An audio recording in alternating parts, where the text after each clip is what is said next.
কালো সময়ের কথা বলা হয়েছে। ওয়াল আসরি মানে আল্লাহ একটা শপথ খেয়েছেন।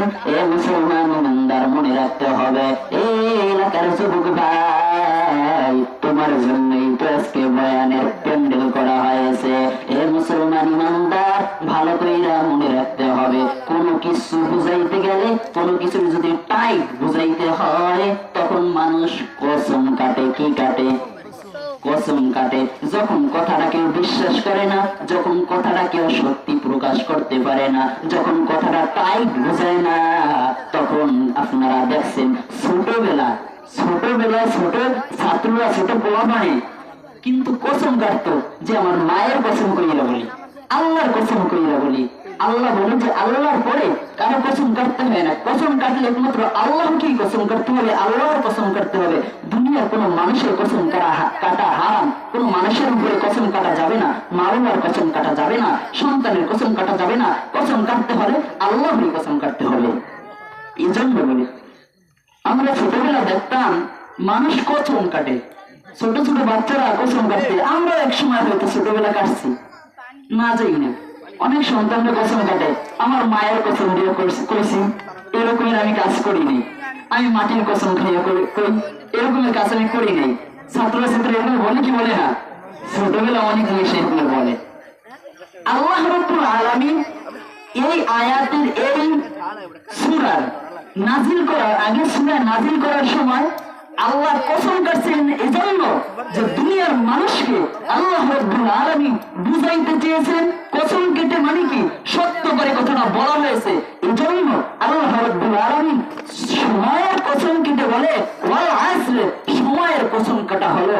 আল্লাহ রাব্বুল আলামিন এই কথাটা কিন্তু সাধারণ ভাবে বলেন নাই। কসম কাটছে মানে কি তাই ধরে বুঝাইছে সময়ের বড় দাম। সময়ের কি বড় দাম।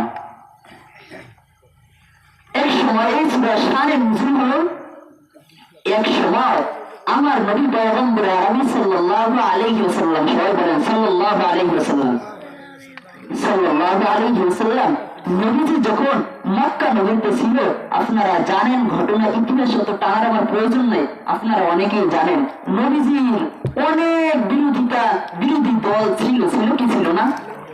কুরাইশরা নবীজির পিছনে লেগে গেল, কাফের বেদিনরা নবীজির পিছনে লেগে গেল, নবীজিকে অনেক কষ্ট দিতে লাগলো। তখন হযরত ওমর মুসলমান হইল, আবু বকর মুসলমান হইল, আলী মুসলমান হইল, কাফেররা তো তাদের টিস্কেরি করতেইছে। তখন বলতেছে ওই কাফেররা বলতেছে নবীজিকে যে মুসলমানরা কোরআন শরীফ পড়ে, এটা করে ওইটা করে, আসলে ওরা ক্ষতিগ্রস্তের ভিতরে আছে। কি ভিতরে আছে? ঘুমাইতেছেন সোজাই বসেন, ক্ষতিগ্রস্তের মধ্যে আছে। কিসের মধ্যে আছে? বলেন মুসলমানরা ক্ষতিগ্রস্তের মধ্যে আছে, মুহাম্মদ ক্ষতিগ্রস্তের মধ্যে আছে। যেমন ওলীদ বিন মুগাইরা তিনি গেছেন, বলতেছে কাফেররা বলতেছে টিস্কারি করে আর বলে মুসলমানরা ক্ষতিগ্রস্ত আছে, মুসলমানদের কোনো লাভ নাই, আল্লাহকে বিশ্বাস করে ওদের কোনো লাভ নাই। যেমন এখন বর্তমান সমাজে কিছু লোক এরকমের আছে কি নাই?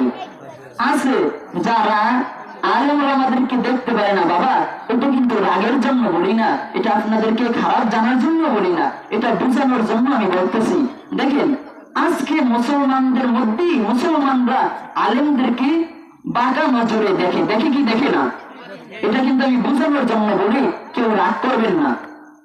হুজুরদেরকে খারাপ মনে করে, এই মোল্লাদেরকে খারাপ মনে করে দেখলি টিস্কারি এই জায়গায় ওই জায়গায় মনে করে মারা শুরু করে দেয়।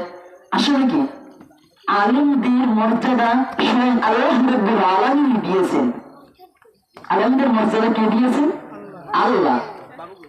আল্লাহ বলেন দুনিয়ার ভিতরে একমাত্র সবথেকে বেশি আমি আল্লাহকে ভয় করে দুনিয়ার মধ্যে শুধুমাত্র কেবলমাত্র একমাত্র আলেমরা। কথা বলেন ঠিক না ঠিক?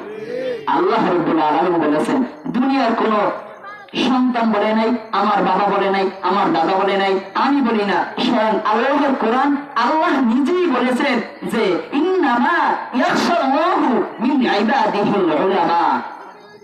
আল্লাহ বলেন ইন্নামা ইয়াখশাল্লাহু মিন ইবাদিহিল উলামা। এ দুনিয়ার ইমানদার, আল্লাহর গোলাম, আমি আল্লাহকে সবথেকে দুনিয়ার ভিতরে একমাত্র নিশ্চয় আমি আল্লাহকে সবথেকে বেশি ভয় দুনিয়ার মধ্যে একমাত্র উলামায়ে কিরাম ছাড়া আমি আল্লাহকে কেউ ভয় করে না।